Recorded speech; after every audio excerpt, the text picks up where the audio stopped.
As I mentioned earlier, it has often been considered that many, if not all, oddly misplaced and weird animals, and humans come to that, are actually not indigenous to this plane of existence, but somehow appear here, albeit briefly, in some form of excursion from their own universes, for who knows what reasons.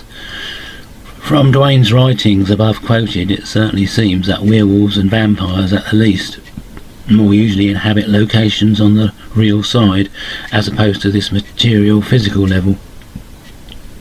However, many weird hybrid creatures, not only in Cannok Chase but elsewhere in the world, may be the result of very physical medical experiments, of which there is much evidence available. That great humanitarian, the Soviet leader Joseph Stalin, who murdered 3 or 4 times as many civilians in his camps etc. as Hitler ever did, apparently ordered one of his top scientists in the field to try to produce an army of mindless ape men, hybrids between men and apes.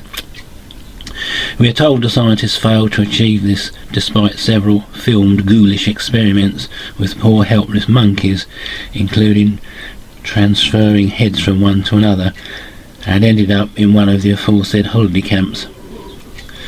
There are other island of Dr. Moreau places supposedly in the world, including the USA. As for Cannok Chase, it is believed there may be underground tunnels built by the military, which go out for miles to military nuclear bases, where who knows what other activities may be going on, perhaps even trying to emulate Uncle Joe and his 8-man army. Certainly there was a report of a convoy of military vehicles going into the woods and then mysteriously disappearing, their tracks in the mud and undergrowth suddenly coming to a dead end. One investigator claims to have dug the earth up around this location and to have struck new concrete. Another pleasantry to be found in the area is a German cemetery holding some 5,000 bodies. It appears there are German servicemen here from both world wars. Many were collected from around the country to centralise them, and the official story goes, to aid relatives to come over and find their loved ones or ancestors. It seems in fact many of them died through extreme maltreatment in British concentration camps round and about, including starvation and untreated diseases in World War I. I knew the British invented the concentration camp in the Boer War in Africa, but I hadn't realised they had carried on using them, let alone in the UK. Not something you hear much about really, is it? There are obviously many things governments keep from us. In fact, the list is probably endless. The UFO cover-up is one good example. There has been so much written and so much TV time about the subject that it is pretty well known, and I don't intend saying much about it here, save to repeat that Cannok Chase has seen more than its fair share of UFO-related incidents, including abductions. It seems rather a coincidence about the military presence spoken of earlier, since much UFO activity seems to centre on military installations, and I don't believe in coincidences. Of course, as I said before, not all supposed paranormal phenomena at Cannok Chase is exactly that.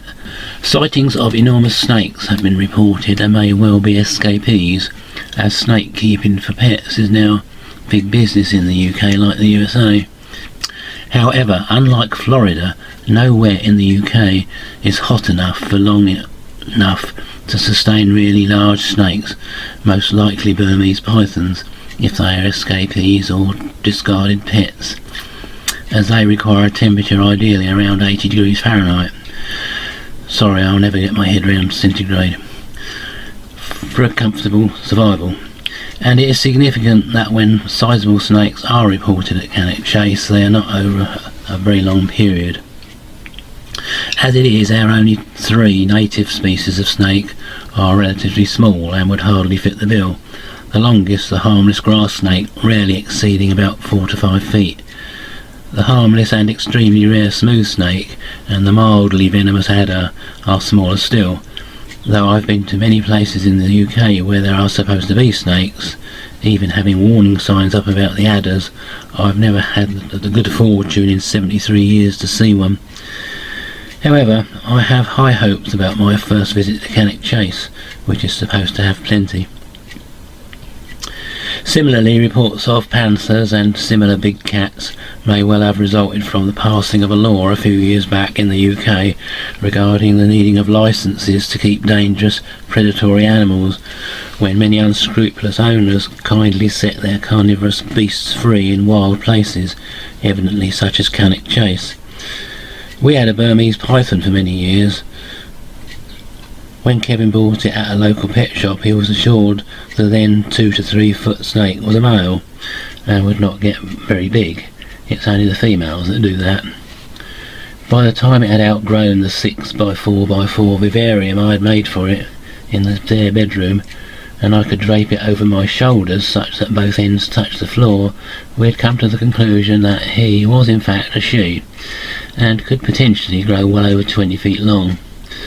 Although she was such a docile and beautiful animal, and it was heartbreaking to let her go, we realised it wasn't fair on her to keep her in such now cramped conditions, and managed to find a collector who was more than delighted with her. He rang me a few days after collecting her to say he had had her checked out at the local zoo to where he lived, and confirmed she was a female and in excellent condition. She had also been measured and found to be 12 feet long. He was going to breed from her, as he already had a suitable male in his collection.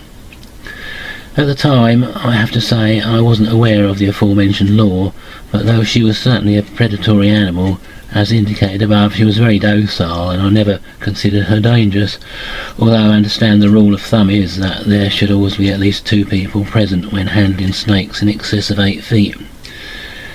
Clearly, however, she was going to get bigger, and a large constrictor is known to have the strength of 20 men, so discretion probably was the better part of valour in the end, and we parted company while we were still winning. Getting back to government cover-ups, one other I wish to discuss is that concerning free energy. In April 1997, I finally achieved something that was by now top of my bucket list. We went to New York City.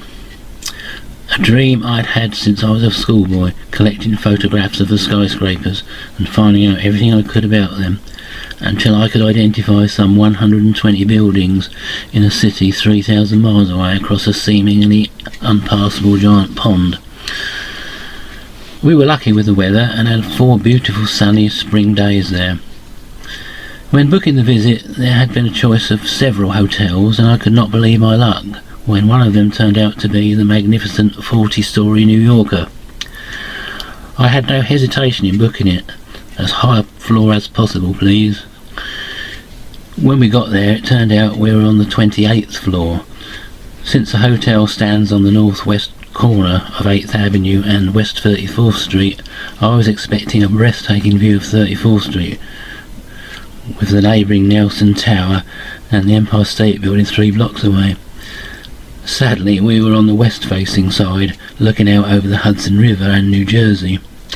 The only thing of much interest was what appeared to be a police station, some 330 feet below us, with the continuous comings and goings of blue and whites. This was the second of only 2 disappointments while we were in New York. The first one had been the cars. They all looked much the same as ours. What had happened to all the great chromium-plated dinosaurs? All the time we were there, I only spotted one classic, an elderly checker cab. Mind you, my main attention was on the buildings, but I did need to look carefully at the streets to cross them and avoid being run over. Everyone was driving on the wrong side of the road. Anyway, you may well be wondering where all this is going. Well, I didn't know at the time, and only found out recently that no less a personage than the electrical genius Nikola Tesla had spent the last few years, and indeed died, in the New Yorker Hotel up on 33, only 5 floors above where we had stayed. From a recently televised series of programmes about him, it seems he not only lived there, but was influential in its design back in 1928. It apparently opened in 1930.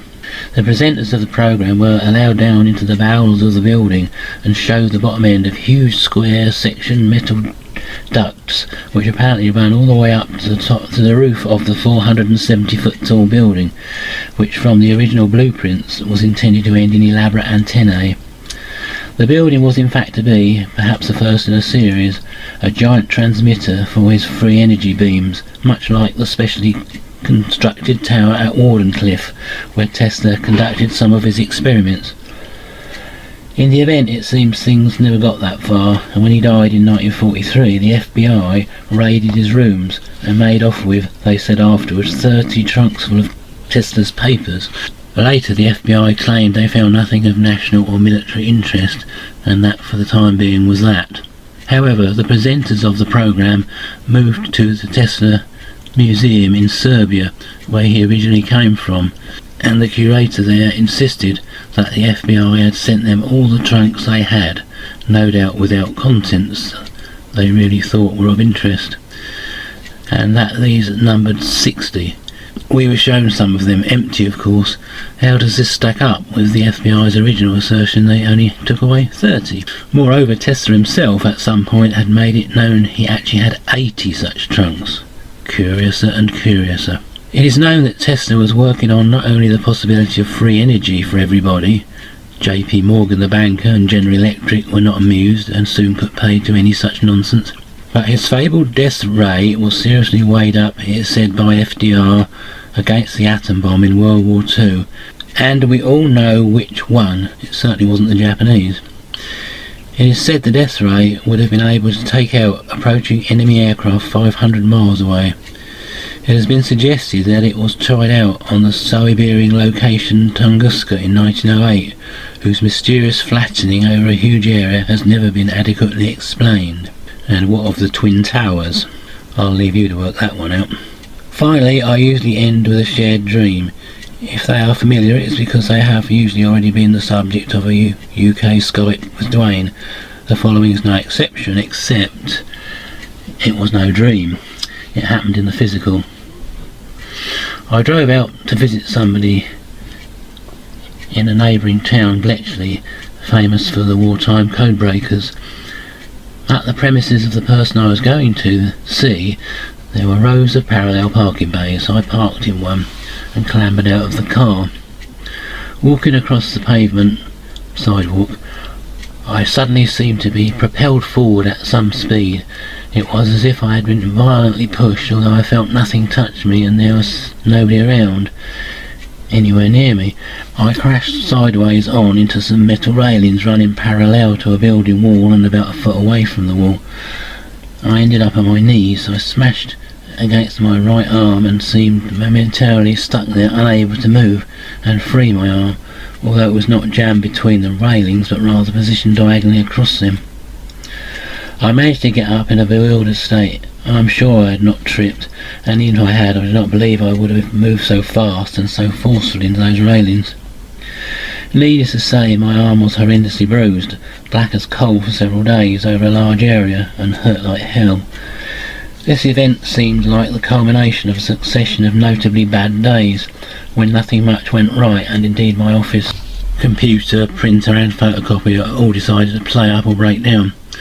The following day was a notably good one, so I guessed the attack, for that is what I am sure it was over.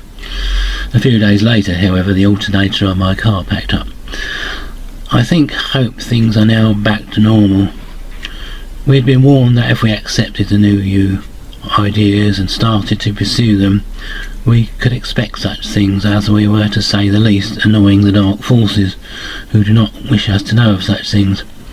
We were also told we could expect protection from the real guides.